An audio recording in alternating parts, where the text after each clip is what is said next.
பாமினி பாவை அத்தியாயம் 24. மோதிரம் செய்த மோசம். விஜயதசமி விழாவிலிருந்து திரும்பும் கணவனை மங்கள ஆரத்தி எடுத்து வரவேற்க காத்திருந்தார்கள் அந்த புறத்திலே. அறவீட்டு சகோதரர் அரண்மனை வாயிலை அடைந்ததும் அவர்களின் பத்தினிமார் அகமும் முகமும் மலர முன் வந்து தங்க தாம்பாளத்தை தாங்கி நின்ற பாங்கீரிடமிருந்து அந்த ஆரத்தியை வாங்கி திருஷ்டி சுற்றி வீர திலகமிட்டு வரவேற்று தங்கள் கணவன்மார்களை அந்த புறத்துக்கு அழைத்து கொண்டு போனார்கள். ராமராயரின் ராணிகள் எல்லோரும் ஒரே இடத்தில் கூடுவது இந்த ஒரு நாளில்தான். 9 நாளும் உபவாசம் இருந்து தேவியை வழிபட்டு வரம் பெற்று வரும் தங்கள் கணவரை தேவிமார் கடவுள் ஸ்தானத்தில் வைத்து உபசரிப்பார்கள் இந்த ஒப்பற்ற விஜயதசமி விழாவுக்கு பிறகு.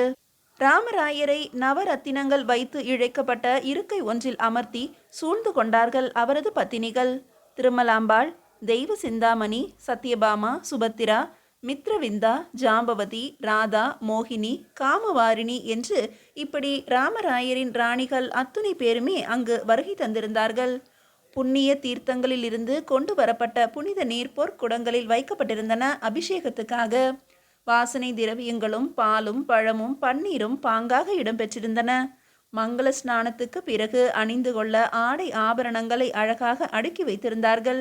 அறுசுவைக்கும் மேலாக பல் சுவையோடு கூடிய பாரணை உணவு தயாராகி கொண்டிருந்தது. மகாமண்டலேஸ்வரர் ஆகிய தங்கள் கணவருக்கு தைல காப்பிட்டார்கள் பத்தினிகள். பாட்டும் பரிகாசமும் வேடிக்கையும் விளையாட்டுமாக மனைவிமார்களின் மனம் கோணாதபடி மங்கள ஸ்நானத்தை முடித்து கொண்டு அவர்கள் அன்புக்கு கட்டுப்பட்டு அலங்காரங்களையும் செய்து கொண்டு விருந்துண்ண உட்கார்ந்த போதுதான் அவர்கள் அவரை கேள்விகளால் மொய்க்கலானார்கள். நம் மகன் ஆதில்ஷா கூடவா அந்த சதிகாரர்களோடு சேர்ந்து கொண்டு விட்டான் கேட்டால் தேவி திருமலாம்பாள். ஆதில்ஷாதான் அவர்களுக்கு ஒரு பிரச்சனையாக இருக்கிறான். நம் நாட்டையும் உறவையும் முறித்து கொள்ள விரும்பாத அவனை வற்புறுத்துகிறார்கள். இனத்தையும் மதத்தையும் எதிரே வைத்து.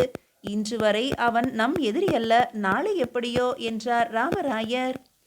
இந்த போரை தவிர்ப்பதற்கான மார்க்கம் ஏதும் இல்லையா கேட்டால் இளைய மனைவி சத்யபாமா ஏக்கத்துடன். வளர்ந்துவிட்ட விஜயநகர சாம்ராஜ்யத்தின் புகழிலே பொறாமை கொண்டவர்கள் போருக்கு வருகிறார்கள். அவர்களை ஓட்டுவது ஒரு பெரிய காரியமே அல்ல. எத்துணை பேர் சேர்ந்து வந்தாலும் இந்த சாம்ராஜ்யத்தை அசைக்க முடியாது என்பதை அவர்கள் தெரிந்து கொள்ளும்படி செய்ய போகிறேன். வெற்றி நிச்சயம் என்று தெரிந்தே செயல்படும் போர் இது. ஆகவே உங்களில் யாரும் கொஞ்சமும் அஞ்ச வேண்டாம் என்று ஆறுதல் கூறினார். ஆதில்ஷாவின் தூதுவன் யாரோ வந்திருந்ததாக கேள்விப்பட்டோமே, பலனுள்ள செய்தியாக ஏதாவது அனுப்பியிருந்தாரா பிஜப்பூர் சுல்தான்? ஆம், தூதனாக வந்தது சாதாரண ஆளல்ல, நம் தளபதி சித்திகாசனை அல்லவா அனுப்பியிருந்தார் ஆதில்ஷா என்றவர் அதை பற்றி விளக்கிய போது மகாமண்டலேஸ்வரரின் மகிழ்ச்சிகளிடையே மகிழ்ச்சி கலந்த புகழ்ச்சி குரல்கள் கிளம்பின. தாம்பூலத்தை சுவைத்து கொண்டே மனைவிமார்களின் மனத்தையும் குளிர்வித்து கொண்டிருந்தார் ராமராயர். இந்த குதூகலமான காட்சிகளை கண்டும் காண விரும்பாதவாறு ஒதுங்கி பதுங்கி கிடந்ததோர் உருவம். ராமராயர் சித்திகாசனுடன் தாம் செய்து கொண்டுள்ள திட்டத்தை பற்றி விளக்கியதை கேட்டு திடுக்கிட்டது அந்த உருவம். அதை உன்னிப்பாக ஒரு வார்த்தை விடாமல் உற்று கேட்டுக்கொண்ட பிறகு மெல்ல அங்கிருந்து நழுவியது நடுங்கும் உள்ளத்துடன். யூசுப் கான் கைதியான செய்தியோடு குதப்ஷாவிடம் போய் சேர்ந்தார்கள் ஒற்றர்கள் இருவரும். சிறந்ததொரு வீரனை இழந்த வேதனையில் மனம் வருந்தினார் இப்ராஹிம். அந்த இழப்புக்கு ஈடு செய்வது போல தப்பி வந்தவர்கள் பல காரியங்களையும் சாதித்து வந்திருந்தார்கள். விஜயநகரத்து இராணுவத்திலே பணிபுரியும் இஸ்லாம் இனத்து தளபதிகள் பலரை தக்க சமயத்திலே தங்களுக்கு சாதகமாக செயல்புரியும்படி உறுதிமொழி வாங்கி வந்திருந்தவர்கள் ஓடி வந்திருந்து சொன்னார்கள். பாமினி ராஜ்யங்கள் போருக்கான ஆயத்தங்களிலே அதி தீவிரமாக ஈடுபட்டிருந்தன. அகமது நகர், கோல்கொண்டா, பிடார் ஆகிய ராஜ்யங்கள் படைகளையும் படைக்கலன்களையும் குவிக்கலாயின. முஸ்லிம்களாகிய நாம் மதிப்போடு தன்மானத்தோடு தலை நிமிர்ந்து வாழ வேண்டுமானால் இந்த போரிலே வெற்றி பெற்றாக வேண்டும் என்ற வேகத்தை உண்டாக்கி இருந்தார்கள் மக்களிடையே. திட்டமிட்டபடி எல்லாமே திருப்திகரமாகவே நடந்து வந்தன. ஆனால் ஒப்புக்கொண்டபடி ஆதில் ஷாவின் ஒத்துழைப்பு தான் இருக்கவில்லை. இது குதப்ஷாவையும் நிஜாம் ஷாவையும் குழப்பத்தில் ஆழ்த்தி கொண்டிருந்தது. கூட்டணி படைகள் பிஜப்பூர் பகுதியில்தான் வந்து குவிய வேண்டும் என்பதும் ஒப்பந்தம். படைகளை கொண்டு வந்து குவிப்பதற்கு அனுமதி அளித்துவிட்டார் ஆதில்ஷா. ஆனால் அவரோ போர் செயலில் அக்கறை இல்லாதவரை போல ஆர்வம் காட்டாமல் அமைதியாகவே இருந்தார். அவரை குற்றம் சாட்டி குறை கூறவும் வழியில்லை. ஏனென்றால் பிஜப்பூரும் போர்க்கோலம் பூண்டே விளங்கியது. அதன் பெரும் படை அணிகள் தயாராகவே இருந்தன. ஆனால் இவர்களோடு வந்து சேரவில்லை. தனித்தே நின்றது தன்னிச்சையின்படி.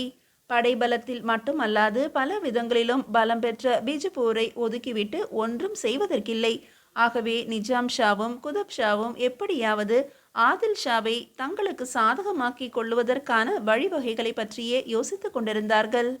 இஸ்லாத்தின் ஏற்றத்துக்கான இந்த போரிலே இதயபூர்வமாக பங்கு கொள்ளும்படி அவர் மனத்தை மாற்ற மத தலைவர்களை அனுப்பினார்கள். இத்தனை செய்ததின் பலன் முஸ்லிம் அரசுகளின் ஒற்றுமையிலிருந்து பிஜப்பூர் விலகி நிற்கவில்லை, விரோதியாகவும் இல்லை. ஆனால் ராமராயருடன் நட்பையும் முறித்து கொள்ளவில்லை. இந்த நிலை மற்ற முஸ்லிம் மன்னர்களுக்கு மனத்தாங்கலாக இருந்தது. இந்த புனித போரை நடத்தும் பொறுப்பையே அவரிடம் சுமத்திவிட்டால் என்று வினா எழுப்பி கூடியிருந்தவர்களை குறிப்பாக பார்த்தார் குதுப் ஷா. அதாவது முஸ்லிம் அரசுகளின் கூட்டணி படையை நடத்தி செல்லும் தலைமையை ஆதில் ஷாவிடமே ஒப்படைத்துவிட்டால் நல்ல யோசனைதான். ஆனால் அவர் அதை ஏற்க வேண்டுமே. தம் தளபதி சித்திக் ஹாசனைத்தான் அவர் மகா சேனாதிபதியாக்குவாரே ஒழிய தம்மை அச்செயலுக்கு உட்படுத்தி கொள்ள மாட்டார் என்று நிஜாம் ஷா அபிப்பிராயப்பட்டார். இருக்கட்டுமே, எப்படியானால் என்ன, அந்த செயலின் விளைவுக்கு அவர் காரணமாகி விடுகிறார் அல்லவா. நம் அதிருப்தியை வெளிப்படுத்தவோ அதட்டி கேட்கவோ அப்போது முடியுமே என்று கூறி எல்லோரையும் இணங்க வைத்தார் குதுப் ஷா. எதிர்நோக்கியுள்ள பெரும் போருக்கான திட்டங்கள் பற்றிய விவாதத்தில் ஆதில் ஷா அவர்கள் கலந்து கொண்டு சிறப்பிக்க வேண்டும் என்று அழைப்பு அனுப்பினார்கள். பாசறையின் விசேஷ கூடாரத்திலே பாமினி சுல்தான்கள் கூடினார்கள். ஆதில் ஷாவும் ஆஜராகி இருந்தார். படையெடுப்பின் பலதரப்பட்ட விவாதங்களுக்கு பின் ஆதில் ஷாவின் ஒத்துழைப்பு வற்புறுத்தப்பட்டது. முடிவில் இணைப்பு படைகளுக்கு தலைமை தாங்கி நடத்தி செல்லும் தகுதி ஆதில் ஷாவுக்கே உண்டு என்று பாராட்டி பேசி அந்த பதவியையும் அவருக்கு உரிமையாக்கிய போது அவர் அடக்கமாக அதை ஏற்க மறுத்தார். வற்புறுத்திய நிஜாம் ஷா கூறியபடியே சேனாதிபதி சித்திக் ஹாசனை அதற்கு தகுதியானவன் என்று சிபாரிசு செய்தார். அந்த அபினீசினை விட திறமைசாலிகள் ஆற்றல் உடையவர்கள் இருந்தும் ஆதில் ஷாவின் ஆதரவுக்காக அது அப்படியே அங்கீகரிக்கவும் பட்டது.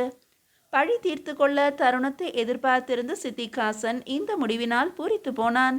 சர்வ சேனாதிபதியாக்கப்பட்ட மறுநாளே இரவோடு இரவாக விஜயநகரத்துக்கு குதிரையில் பறந்தான் அந்த அபினீசியன்.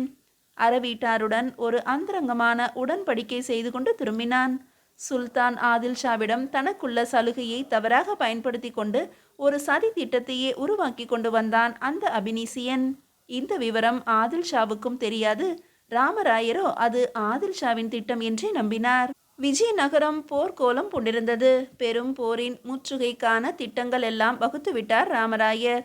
அஷ்ட பிரதானிகளின் அவையை கூட்டி அதிலே தளவாய்கள், பாளையக்காரர்கள், சேனாதிபதிகள் ஆகியோரை எல்லாம் தக்கபடி கௌரவித்து களத்திலே அவர்கள் யார் தலைமையின் கீழ் எப்படி எங்கே போரிட வேண்டும் என்பதையெல்லாம் திட்டமிட்டு முடித்த பின்பு இறைவனின் ஆலயத்துக்கு சென்று தான் மேற்கொண்டுள்ள காரியத்தை அரசருக்கு அரசரான ஆண்டவனிடம் அறிவித்து கண்ணீர் மல்க அவருடைய அருளையும் ஆசியையும் வேண்டி நின்றார். ஏதோ ஒரு காரணமற்ற ஏக்கம், வேதனை அவர் இதயத்தின் ஒரு மூலையை கடிந்து கொண்டிருந்தது. கலங்காத உள்ளம் படைத்த அவரையே அந்த வலி அலைக்கழிக்கல் ஆயிற்று. எத்தனையோ போர்க்களங்களை கண்டவர் அறவீட்டு முதல்வர். ஆகவே இந்த உறுத்தலை உதறிவிட்டு அந்த புறத்துக்கு விரைந்தார். இளம் மனைவி சத்யபாமாவிடம் விடை பெற்று அவள் மடித்து கொடுக்கும் தாம்பூலத்தை தரித்து கொண்டு கிளம்புவதற்காக. இதே நேரத்தில் வேங்கடாத்திரியும் விரைந்து கொண்டிருந்தான் திருமலாம்பாவில் மாளிகையை நோக்கி. போர்க்களத்துக்கு போகும் முன்பு அவன் செய்ய வேண்டிய காரியம் ஒன்று அங்கு இருந்தது. நினைவை விட்டு அகலாது நெஞ்சத்தில் நிறைந்துவிட்ட சகோதரி ஆயிஷாவிடம் விடைபெறாமல் அவனால் எப்படி கிளம்ப முடியும்? ஆயிஷாவை தேடி போன போது தனிமையிலே அவள் சோகமே வடிவாக அமர்ந்திருந்தாள். பொலிவிழந்து காணப்பட்ட அவளை பார்த்ததும் வேங்கடாத்திரி வேதனைப்பட்டான். ஆயிஷா என்று அழைத்து அருகில் சென்ற போதும் அவள் இவனை திரும்பி பார்க்கவில்லை. சிரிப்பை இழந்த சிங்காரி இப்போது சிலையாகவே வீற்றிருந்தாள். என்ன ஆயிஷா, அந்த கெட்ட கனவின் மயக்கம் இன்னும் உன்னை விட்டு அகலவில்லையா? அந்த ஒற்றனை முற்றும் மறக்க முடியவில்லையா என்று கேட்டபோது அவனை திரும்பி பார்த்தாள். அவள் கயல் விழிகள் கண்ணீரில் மிதந்தன. இதயம் உள்ளவர், இங்கிதம் தெரிந்தவர் என்று உங்களை நினைத்திருந்தேனே அண்ணா, நீங்களா இப்படி கேட்கிறீர்கள்? ஆயிஷா, உனக்கு வெறுப்பை தரும் காரியத்தை செய்வதற்கு கிளம்பி கொண்டிருக்கிறேன். உன் இனத்தவர்களின் மீது படையெடுத்து செல்லும் என்னை நீ வெற்றியோடு திரும்ப வேண்டும் என்று வாழ்த்தி வழியனுப்புவாயா? ஆனால் ஆயிஷா அவள் கனியுதல் திறந்து பேசவில்லை. கவசம் அணிந்து வீர திலகமிட்டு வந்து நிற்கும் வேங்கடாத்திரியை வேதனை வழிய பார்த்தாள். இனத்தை ஏன் அண்ணா இங்கு இழுக்கிறாய்? என் அருமை அண்ணாவின் நல்வாழ்வுக்காக நான் ஆண்டவனை வேண்ட மாட்டேனோ என்று பார்வையால் கேட்டாள். அன்று அவள் பேசாதிருந்தது அவளை பொங்க வைத்தது போலவே இன்று அவள் தன் மௌனத்தால் அவனை ஆட்டி வைத்தாள். ஆயிஷா, என்னோடு பேச உனக்கு விருப்பமில்லை என்பதை புரிந்து கொண்டேன். குற்றம் புரிந்தவள் நீ. அந்த நிலையிலும் உன்னை மன்னித்து மதிப்போடு நடத்துவதற்கு நீ காட்டும் நன்றியா இது? உன் உதாசீனத்தை வெளிப்படுத்துதா இந்த மௌனம் என்று கேட்டபோதும் அவள் வாய் திறக்கவில்லை. ஆயிஷா, நான் யுத்த களம் போகிறேன். நான் இங்கு இல்லாத போது உன் பத்திரத்துக்கு ஏதாவது ஆபத்து நேருமானால் அதிலிருந்து உன்னை காப்பாற்றிக் கொள்ள இது உனக்கு பயன்படும். இந்தா என்று கூறி தன் விரலில் இருந்த விலை உயர்ந்த முத்திரை மோதிரத்தை கழற்றி அவளிடம் நீட்டிக்கொண்டே, வாய் திறந்து பேசி உன் வன்மத்தை குறைத்து கொள்ள வேண்டாம். ஆனால் கை நீட்டி இதை வாங்கிக் கொள்ளலாம் என்று நினைக்கிறேன் என்றான். அவனது குத்தலான வார்த்தைகளை கேட்ட குமரியின் நயனங்கள் குளமாயின. மோதிரம் தாங்கி நின்ற கைகளை பற்றியவள் அதில் தனது முகத்தை புதைத்து கொண்டு விம்மலானாள்.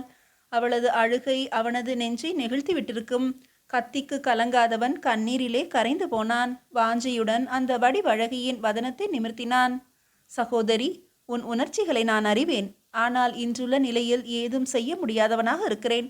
இதுவரை வெற்றியையே கண்ட எனக்கு இப்போரில் அதற்கு புறம்பான வேறொன்று நேருமானால், ஒருவேளை நான் திரும்ப முடியாமலேயே போக நேர்ந்தால்... அவன் குவிந்த கரங்களுக்குள் கண்மூடி கிடந்தவள் பதறிப்போய் பரபரப்புடன் அவனது வாயை பொத்தினாள். அந்த அவலத்தை கேட்க விரும்பாதவளாக. வேங்கடாத்ரி மெல்ல நகைத்தபடியே அவளது தளிர் கரங்களை அகற்றி அதை தன் கைகளுக்குள் புதைத்து கொண்டவனாக, நெருப்பென்றால் வாய் சுட்டு விடாது. எத்தனையோ போர்களை கண்ட என் நெஞ்சம் இன்று ஏனோ சஞ்சலமடைகிறது. அதனால் கூறினேன். இந்த சாம்ராஜ்யத்தை ஆட்டி படைக்கும் 3 சக்திகளுள் ஒன்றுக்கு உரியது இந்த மோதிரம். ஆகவே இதை உபயோகிக்கும் முன்பு அதன் அவசியம், அவசரம், ஆபத்து இவைகளை பற்றி தீர யோசிக்க வேண்டும். இது சாதிக்காத காரியம் இந்த சாம்ராஜ்யத்தில் ஏதும் இல்லை. இதை உபயோகிக்கும் ஒரு நிலை உனக்கு வரவே வேண்டாம். அப்படி ஏதாவது நேருமானால் என்று கூறி மோதிரத்தை அவளது தங்க விரலில் தானே அணிவித்தான். பிறகு பார்வையால் அவள் இதயத்தை ஊடுருவியவாறே, சொல் ஆயிஷா, இதை தவறாக பயன்படுத்திவிட மாட்டாயே என்று கேட்டான். உணர்ச்சியற்ற முகத்திலே ஒளிர்ந்த கண்களால் அவனை நோக்கியவளிடமிருந்து உஷ்ணமானதொரு பெருமூச்சுதான் பதிலாக வந்தது. அதே சமயத்தில் படையணிகள் கிளம்புவதற்கான பேரிகைகள் அதிர்ந்தன. பீரங்கிகள் முழங்கின. கொம்பு வாத்தியங்கள் கோஷமிட்டு அழைத்தன அவனை. ஆயிஷா, நான் இல்லாத வேளையில் மறுபடியும் இங்கிருந்து தப்பிச் செல்ல முயற்சி செய்ய மாட்டாயே? நீ ஓடுவதற்கு உதவுவதற்காக என் முத்திரை மோதிரத்தை உனக்கு நான் தரவில்லை. உன் தன்மானத்துக்கோ கற்புக்கோ ஆபத்து வருமானால் அப்போது உன்னை காத்து கொள்ளவே இதை கொடுத்து விட்டு போகிறேன். இதை கொண்டு தப்பிச் செல்ல மாட்டேன் என்று சத்தியம் செய்து கொடு என்று அவன் தன் கையை நீட்டிய போது கண்ணி அவளால் பேசாதிருக்க முடியவில்லை. அண்ணா, என்னை ஏன் இப்படி வார்த்தைகளால் வதைக்கிறீர்கள்? உங்கள் தகுதியை குறைக்கும் காரியம் எதையும் செய்ய மாட்டேன் அண்ணா. இனத்திலே மாறுபட்டவளாக இருக்கலாம், குணத்திலே குறைந்தவள் அல்ல அண்ணா உங்கள் சகோதரி ஆயிஷா. எந்த அபாயங்கள் வந்தாலும் இங்கிருந்து நான் போக மாட்டேன். நீங்கள் நம்பிக்கையோடு போகலாம் என்ற போதுதான் வேங்கடாத்ரியின் முகத்தில் மலர்ச்சி ஏற்பட்டது. வாஞ்சையுடன் அவள் நெற்றியில் முத்தமிட்டுவிட்டு வேகமாக அங்கிருந்து வெளியேறினான். அவனது சகோதர அன்பிலே பாசத்திலே அசைவற்று போய் அவன் செல்வதையே பார்த்து கொண்டு நின்றாள் ஆயிஷா. தனது சின்ன அண்ணன் திருமலையினால் அவளுக்கு ஏதாவது அபாயம் வரலாம் என்றே தனது மோதிரத்தை பாதுகாப்பாக அவளிடம் அழித்து போக வந்தான் வேங்கடாத்ரி.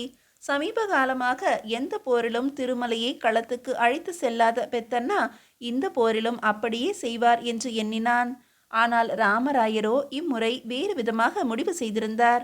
அணிவகுத்து நின்ற படை அணிகளின் முன்னால் திருமலையும் அலங்கரித்து கொண்டு வந்து நின்ற போதுதான் விஷயத்தை அறிந்தான் வேங்கடாத்ரி. முதலில் வியந்தாலும் பெத்தண்ணாவின் அரசியல் சாதுரியத்தையும் ஆயிஷாவின் பத்திரம் பாதுகாக்கப்பட்டதையும் எண்ணி மகிழ்ந்து போனான். கடலன்ன சேனைகள் களத்தை நோக்கி நகர்ந்து கொண்டிருந்தன. திரும்பிய பக்கமெல்லாம் படை வெள்ளம். 10 லட்சம் காலாட்படைகள், 1 லட்சம் குதிரைப்படைகள், 5000 யானைகள், 15,000 பீரங்கி வண்டிகள். இத்தனை பேர்களின் தேவைகளையும் நிறைவு செய்ய சாரி சாரியாக எண்ணி மாளாத காளை மாட்டு வண்டிகளில் உணவுப் பொருட்களும் படைக்கலன்களும் மற்றும் பல பொருட்களும் போய்க் கொண்டிருந்தன. போர்க்களத்தோடு ஒரு கடை வீதியே பெயர்ந்து நகர்ந்து செல்வது வழக்கம். புகழ்பெற்ற கிருஷ்ணதேவராயர் நடத்திய போர்களிலே கூட இத்துணை பெரும் படைகள் பயன்படுத்தப்படவில்லை. அற்புதமாக அலங்கரிக்கப்பட்டிருந்த பட்டத்து யானை மீது ராமராயர் கம்பீரமாக வீற்றிருந்தார். வலப்புறத்திலே வேங்கடாத்ரியும் இடது பக்கத்திலே திருமலையும் குதிரைகளில் தொடர்ந்து கொண்டிருந்தார்கள். விஜயநகரத்து வீர புருஷர்களான இவர்களுக்கு முன்னும் பின்னும் புகழ்பெற்ற தளவாய்களும் பாளையக்காரர்களும் சேனாதிபதிகளும் தளபதிகளும் தகுதிக்கு ஏற்ப சென்று கொண்டிருந்தார்கள். உப்பரிகையில் நின்ற பெண்கள் மலர்களை தூவி வீரர்களை வழி அனுப்பினார்கள். ஆலய மணிகள் ஆசி கூறிக்கொண்டிருந்தன. இத்தனை கோலாகலன்களுடன் துங்கபத்ரை நதியை கடந்து தவரகிரி கண்ணகிரி ஆகிய ஊர்களுக்கு இடைப்பட்ட பரந்த வெளியில் பாடி இறங்கி பகைவர்களின் செயலை எதிர்பார்த்து காத்திருந்தார் ராமராயர். தலைநகரிலோ அன்றாட அலுவல்களில் எந்தவித மாற்றமும் இல்லை. போரை பற்றிய அச்சமோ பரபரப்போ ஆவலோ ஏதுமில்லை அந்த நாட்டு மக்களிடம். தங்களுக்குத்தான் வெற்றி என்ற உறுதியோடு உற்சாகமாகவே தங்கள் அலுவல்களை கவனித்துக் கொண்டிருந்தனர். உற்சாகம் இழந்த நிலையில் அந்த விஜயநகரத்தில் இருந்தது ஆயிஷா ஒருத்திதான். அவன் இதயத்திலே இடம்பெற்றவன் பாதாள சிறையிலே பரிதவித்துக் கொண்டிருக்கும் போது அவளால் எப்படி மகிழ்ச்சியோடு இருக்க முடியும்? தன் காதலனின் வாழ்வு அந்த காராகிரகத்தோடு முடிய வேண்டியதுதானா? அதை அவளால் நினைக்கவே முடியவில்லை. நெஞ்சம் நடுங்கியது. யூசுப் கானை எப்படியாவது விடுதலை செய்து இங்கிருந்து அனுப்பிவிட்டால் போதும். அவனோடு நடத்தும் ஆனந்த வாழ்வை கூட அவள் விரும்பவில்லை. தன் விடுதலையை விட அவன் விடுதலையே பெரிதாக நினைத்தாள் இப்போது. ஆனால் அது எப்படி சாத்தியமாகும்? வேங்கடாத்ரி கொடுத்து சென்ற மோதிரத்தை பயன்படுத்தி யூசுப் கானின் விடுதலைக்கு வழி செய்தால் என்ன என்று அடிக்கடி அவள் உள் மனதில் ஒரு எண்ணம் குடையலாயிற்று. ஆனால் அந்த எண்ணத்தை வளரவிடாமல் கிள்ளிக்கொண்டே இருந்தாள். ஆனால் அதுவோ கிள்ள கிள்ள துளிர்விடலாயிற்று. வேங்கடாத்ரி தன்னிடம் கொண்டுள்ள நம்பிக்கையை நாசமாக்கி தான் துரோகியாக மாறுவதை விரும்பவில்லை ஆயிஷா. ஆனால் உள்ளத்தினுள்ளே பதிந்துவிட்ட அந்த எண்ணத்தை அவளால் ஒழிக்க முடியவில்லை. நாளாக ஆக அந்த எண்ணமே மெல்ல மெல்ல அவளை ஆட்கொண்டு விட்டது. இதன் உதவியால் நான் தப்பிச் சென்றால் தானே தவறு, அவருக்கு விடுதலை அளித்தால் என்ன என்று நினைக்கும் அளவுக்கு அவள் உறுதி வளர்ந்தது. இந்த உறுதியோடு அவள் உள்ளத்தினுள்ளே வெகு நாட்களாக அழுந்தி கிடந்த பழி தீர்க்கும் வெறி குணமும் தலை தூக்கியது. உன் பெற்றோர்களை கொன்ற கொடுமையாளர்களுக்கு தக்க பாடம் கற்பிக்கும் தருணம் வாய்த்திருக்கிறது, அதை பயன்படுத்திக்கொள், நழுவ விடாதே என்று எச்சரித்தது பேய் குணம். பலவீனங்கள் உள்ள பெண்ணாக வாழ்ந்து புண்ணானது போதும், உடனே புறப்படு. உன்னால் விடுதலை செய்யப்படுபவன் உன் இனத்துக்கே வாழ்வளிக்கலாம், மயங்காதே என்று விரட்டியது. இது சாம்ராஜ்யத்துக்கு எதிரான செயல். மோதிரத்தை தவறாக பயன்படுத்த மாட்டாய் என்ற நம்பிக்கையில்தான் உன்னிடம் அதை கொடுத்து சென்றிருக்கிறான் வேங்கடாத்ரி என்று நியாயம் பேசிய மனம் வலுவிழந்து போயிற்று. சகோதரனின் கட்டளையை காதலின் வேகம் கடந்து நின்றது. மோதிரத்தின் உதவியால் யூசுப் கானை காப்பாற்றி விடுவது என்ற முடிவுக்கு வந்தாள் ஆயிஷா. ஒரு நாள் இரவு ஆயிஷா ஆண் வேடம் தரித்து கொண்டு கிளம்பினாள். அவள் இடக்கை விரலிலே தளபதி வேங்கடாத்ரியின் முத்திரை மோதிரம் மின்னியது. தலையிலே கம்பீரமான தலைப்பாகையும் உடலை மூடி மறைத்து இறுக்கமாக அணிந்திருந்த அங்கியும் ஆயிஷாவை ஒரு முறுக்கான வாலிபனாகவே ஆக்கியிருந்தன. பாசறையிலிருந்து தளபதி வேங்கடாத்ரியின் உத்தரவை தாங்கி வரும் வீரனாக வேகம் காட்டி நின்றாள் ஆயிஷா. அரண்மனை அசுவசாலை அதிகாரியிடம் 2 குதிரைகள் வேண்டும் என்றும் சிறைச்சாலையில் கைதியாக உள்ள அந்நிய நாட்டு ஒற்றனை அழைத்து வரும்படி கட்டளை என்றும் கூறி மோதிரத்தை காட்டினாள். வீரனின் வார்த்தையை கேட்டு நம்பிக்கைப்படாதவன் மோதிரத்தை கண்டதும் ஓடி வந்தான் 2 குதிரைகளுடன். வேங்கடாத்ரியின் மோதிரத்துக்குள்ள மதிப்பை கண்டு அவள் வியப்படைந்தாள். அவள் வியப்பை அதிகமாக்கும் செயல்கள் சிறைச்சாலையிலும் நடந்தன. மோதிரத்தை கண்டதும் சிறைச்சாலையின் மூடிய கதவுகள் திறந்து கொண்டன. வணங்கி வழிவிட்டு ஒதுங்கி நின்றார்கள் காவலாளிகள். இருள் கவிந்த பாதாள சிறையிலிருந்து யூசுப் கானை கொண்டு வர செய்தாள். திடீரென்று இருளிலிருந்து ஒளிக்கு வந்தபோது ஒன்றையுமே காண முடியாமல் மூக்கூசும் கண்களோடு கஷ்டப்பட்டான் யூசுப் கான். ஒரு விதத்தில் அவனுடைய இந்த நிலை அவளுக்கு சாதகமாகவே இருந்தது. காவலாளிகள் மனதில் சந்தேகத்தின் சாயல் கூட விடாதிருப்பதற்காக முன்னதாகவே அவன் கை விலங்குகளை அகற்றாதீர்கள், அந்த காரியத்தை நான் பாசறையில் தளபதியாரின் முன்னிலையில் செய்து கொள்கிறேன் என்று கூறி விலங்குகளுக்கான சாவியை தான் வாங்கி கொண்டாள். அசுவ சாலையிலிருந்து தயாராக கொண்டு வந்திருந்த குதிரையின் மீது விலங்கிடப்பட்ட யூசுப் கானை ஏற்றி விடுவதற்கும் சிறை காவலாளிகளின் உதவியையே நாடி அவர்களிடம் விடை பெறும் வரை அவள் உள்ளம் பட்ட பாடு. அவள் அருகில் யாராவது போயிருந்தால் அந்த இதயத்தின் துடிப்பை துல்லியமாக கேட்டிருக்கலாம். பிணைத்த கரங்களோடு பிரமிப்பு நீங்காத நிலையில் குதிரை மீது அமர்ந்தான் யூசுப் கான். பாதாள சிறையிலிருந்து வெளியே வந்தாகிவிட்டது, இனி விதியின் வழியே போவதை தவிர வேறு மார்க்கமில்லை என்று உறுதியோடு அமர்ந்திருந்தான். அவனது குதிரையின் கடிவாளமும் ஆணுடையிலிருந்த ஆயிஷாவின் பிடியிலேதான் இருந்தது. வெகு தூரம் குதிரைகளை விரட்டி கொண்டு போனவள் நகருக்கு வெளியே ஒரு இடத்துக்கு வந்ததும் குதிரைகளை நிறுத்தி கீழே இறங்கினாள். அது நள்ளிரவு நேரம். நிழல் மூடிய பூமியிலே நிலவின் ஒளி சிந்தி கிடந்த மாந்தோப்பிலே அவர்கள் இருந்தார்கள். பாமினி ராஜ்யத்தின் ஒற்றரே, குதிரையிலிருந்து கீழே இறங்கலாமே என்று ஆயிஷா தன் ஆண் உடைக்கான மேல் அங்கியை விலக்கியவாறே நிலவொளிக்கு வந்து நின்றாள். அந்த குரல் அவனை குதூகலத்தில் ஆழ்த்தியது. குதிரையிலிருந்து குதித்தோடி வந்தவன் ஆயிஷா என்று அவளை அணைக்க முயன்ற போதுதான் தன் கைகளை விலங்கு சங்கிலி பிணைத்திருப்பதை உணர்ந்தான். ஆயிஷா, நீயா? நான் நினைக்கவே இல்லை. என்னை பாதாள சிறைக்கு அனுப்பியவள் நீதான் என்று உன் மீது எத்துணை வெறுப்பை வளர்த்து கொண்டிருந்தேன் தெரியுமா? ஆண்கள் அவசர புத்திக்காரர்கள்தானே. உங்கள் முடிவும் அதுவாகத்தான் இருக்கும் என்று எனக்கும் தெரியும் என்று அவள் கை விலங்குகளை தன்னிடம் உள்ள சாவியால் அகற்றினாள். யூசுப் கானின் உணர்ச்சிகள் ஒரு நிலைப்பட்டதும், ஆயிஷா, உன் விடுதலைக்கு உதவுமாறு என்னிடம் ஓடி வந்தாயே, அந்த நாளையும் இன்று நீயே என் விடுதலைக்கு காரணமாக இருக்கும் இந்த நிலையையும் எண்ணி பார்க்கும்போது எனக்கே வெட்கமாக இருக்கிறது. ஆயிஷா, இதை எப்படி உன்னால் சாதிக்க முடிந்தது? மோதிரத்தின் நினைவிலே வேங்கடாத்ரியின் முகமும் முன்னால் வந்து ஆயிஷாவின் துணிவை குதறலாயின. பரபரப்புடன், அன்பரே, இங்கு நீங்கள் தாமதிக்கும் ஒவ்வொரு வினாடியும் உங்களை அபாயம் நெருங்கிக் கொண்டிருக்கிறது. விஜயநகரத்தின் காற்றுக்கும் உணர்வு உண்டு என்பதை அறிந்திருப்பீர்கள். ஆகவே இந்த உடைகளை அணிந்து கொண்டு ஒரு இந்துவாக மாறி உடனே இங்கிருந்து வெளியேறுங்கள் என்று அவனிடம் சிறு மூட்டையை நீட்டினாள். அவள் முக மாறுதலையும் முடிவான பேச்சையும் கேட்ட யூசுப் கான் திகைத்தான். அப்படியானால் நீ என்னுடன் வரவில்லையா? நான் வருவதற்கில்லை. இங்கிருந்து வெளியேறுவதில்லை என்று என் சகோதரருக்கு சத்தியம் செய்து கொடுத்திருக்கிறேன். இதோ இந்த மோதிரத்தை காட்டினால் கோட்டை காவலாளிகள் உங்களை எந்தவித விசாரணையும் இன்றி வெளியே செல்ல அனுமதிப்பார்கள் என்று ஆயிஷா பொங்கி வரும் அழுகையை சிரமத்துடன் அடக்கி கொண்டவாறு வேங்கடாத்ரியின் முத்திரை மோதிரத்தை அவன் முன்பு நீட்டினாள். அதை வாங்கி கொண்ட யூசுப் கானின் முகத்தில் சிந்தனை படர்ந்தது. சிறைப்பட்டிருக்கும் உனக்கு இங்கொரு சகோதரர் இருப்பதாக எனக்கு நீ சொல்லவில்லையே என்றான். பிறப்பால் இல்லாது அன்பின் பிணைப்பால் தன் சகோதரனான வேங்கடாத்ரியை பற்றி சுருக்கமாக அவனிடம் கூறினாள். பதவி மோகம் கொண்டு அலையும் திருமலை தன்னை பணயமாக்கி வகுத்த திட்டங்களையும் அது பயனில்லாது போகும்படி தன் சகோதரனாகிவிட்ட வேங்கடாத்ரி புரிந்த செயல்களையும் விளக்கினாள். உடன் பிறந்தவர்கள் மூவரில் ஒருவரை தன் அன்பு சகோதரனாகவும் மற்ற இருவரையும் தனது பரம விரோதிகளாகவும் ஆக்கியிருக்கும் விதியின் விபரீத விளையாட்டை சொல்லும்போது அவள் விழிகள் குளமாயின. விதியின் கைப்பாவை ஆகிவிட்ட என் வாழ்வு இன்னும் எப்படியெல்லாம் மாறப்போகிறதோ. நீங்கள் இங்கு இனியும் தாமதிப்பது விபரீதமாக முடியும். உடனே கிளம்புங்கள். ஆயிஷா, உன்னை இத்துணை அபாயங்களின் நடுவே விட்டு நான் மட்டும் ஏன் தப்பி செல்ல வேண்டும்? விஜயநகரத்துக்கு வேவு பார்க்க வேஷமணிந்து வந்தபோது இப்படி ஒரு சந்திப்பு ஏற்படும் என்று எண்ணினீர்களா? இல்லையே.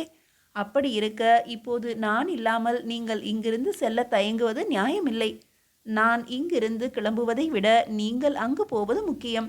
நேரத்தை வீணாக்காதீர்கள். விவாதிக்க விரும்பாத அவளது மனநிலையை புரிந்து கொண்ட யூசுப் கான் அவளை விட்டு பிரிய மனம் இல்லாமல் உடை மாற்றினான் ஒரு இந்துவாக.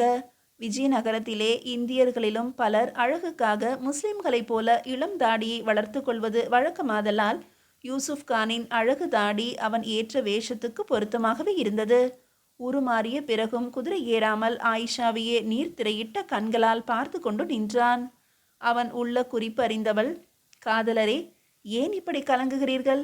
எங்கோ பிறந்து எங்கோ வளர்ந்த நம் இருவரையும் இங்கே சந்திக்க வைத்த அதே சக்தியினால் நம்மை மறுபடியும் ஒன்று சேர்க்கவும் முடியும். அல்லாவின் அருள் இருக்குமானால் எதுவும் சாத்தியமாகும். ஆகவே சோர்வடையாமல் சென்று வாருங்கள் என்று இதயத்தை கல்லாக்கி கொண்டவள் கண்ணீரை கட்டுப்படுத்த முடியாமல் கலங்கினாள். பிறகு, அது சரி, உளவறிந்து போக வந்தீர்களே, என்ன சாதித்து கொண்டு திரும்புகிறீர்கள் என்று கேட்டாள். உன் அன்பை சுமந்து செல்கிறேனே, அது போதாதா ஆயிஷா? உளவாளியாக வந்தவர் என் இதயத்தை களவாடி செல்கிறீர், உண்மைதான். ஆனால் உங்கள் சாம்ராஜ்யத்துக்கு உதவும் சங்கதி ஒன்றை சொல்லட்டுமா? ஆஹா, வேண்டாம் என்றா சொல்லுவேன். பாமினி சுல்தான்களின் படைகளை நடத்தி செல்லும் பொறுப்பு ஏற்றிருக்கிறான் ஆதில் ஷாவின் சேனாதிபதி சித்திக் ஹாசன். முஸ்லிம் அரசுகள் தங்கள் வெற்றிக்கு யாரை நம்பி இருக்கிறார்களோ அவன் ஒரு துரோகி. கூட்டணி படைகளை இங்குலி என்ற இடத்துக்கு நடத்தி செல்ல போகிறான் அவன். அப்போது அங்கு மறைந்திருக்கும் ஆயிரம் பீரங்கிகள் அனலை கக்கி அத்துணை படைகளையும் அழிக்கப் போகின்றன. இப்படி ஒரு ஏற்பாட்டை விஜயநகரத்துடன் செய்து கொண்டிருக்கிறான் என்றாள் ஆயிஷா. அன்று ராமராயர் தம் பத்தினிகளிடம் சொல்லி மகிழ்ந்து கொண்டிருந்த செய்தியை ஒட்டு கேட்டுக் கொண்டிருந்தபடி விளக்கினாள். இதை கேட்டதும் அவன் உடலும் உள்ளமும் பதறியது. அப்படியானால் ஆதில் ஷா என்று வினா எழுப்பிய உள்ளத்துக்கு விபரீதமான விளக்கம்தான் கிடைத்தது. இத்தகைய உபயோகமான செய்தியை கூறிய ஆயிஷாவை ஆனந்த மிகுதியால் அணைத்து கொண்டான். பிரிந்து செல்ல வேண்டுமே என்று வருந்தியவன் இப்போது கடமை வயப்பட்டவனாகி கலக்கத்தை உதறிவிட்டு, ஆயிஷா, என் அன்பே, எத்தகைய முக்கியத்துவம் வாய்ந்த செய்தி தெரியுமா இது? விபரீதம் விளையும் முன்பு அதை தடுத்தாக வேண்டும். நான் வருகிறேன் என்று தாவி ஏறினான் குதிரை மீது. தாபமுடன் ஆயிஷாவை மறுபடியும் பார்த்தான். அப்படியே தாவி அணைத்து தூக்கி தன் குதிரை மீது வைத்துக்கொண்டு போய்விட்டால் என்ன என்று அவன் கைகள் பரபரத்தன. போரில் நம் இனத்துக்கே வெற்றி கிடைக்கும்படியாக செய்யுங்கள், சென்று வாருங்கள் என்று கண்ணீர் வழிய விடை கொடுத்தாள் ஆயிஷா. கடமையை நினைத்தான் யூசுப்கான். காதலை மறந்து காற்றென பறந்தான். அவன் செல்வதையே பார்த்து கொண்டிருந்த ஆயிஷாவின் பார்வைக்கு கண்ணீர் வலை பின்னியது. நினைவிழந்து நெடுநேரம் அங்கேயே நின்று கொண்டிருந்தவள் அந்த புறத்துக்கு திரும்பியதும் தன் படுக்கையில் விழுந்து ஹோ என்று வாய்விட்டு அழுதாள் விம்மி விம்மி. எதற்காக? தன் வாழ்வில் மின்னலாக தோன்றி மறைந்த யூசுப்கானை நினைத்தா, அல்லது வேங்கடாத்ரி கொண்ட நம்பிக்கையை நாசமாக்கிவிட்டோமே என்ற வேதனையினாலா? அது அவளுக்கே தெரியவில்லை. மீதியை அடுத்த அத்தியாயத்தில் காணலாம்.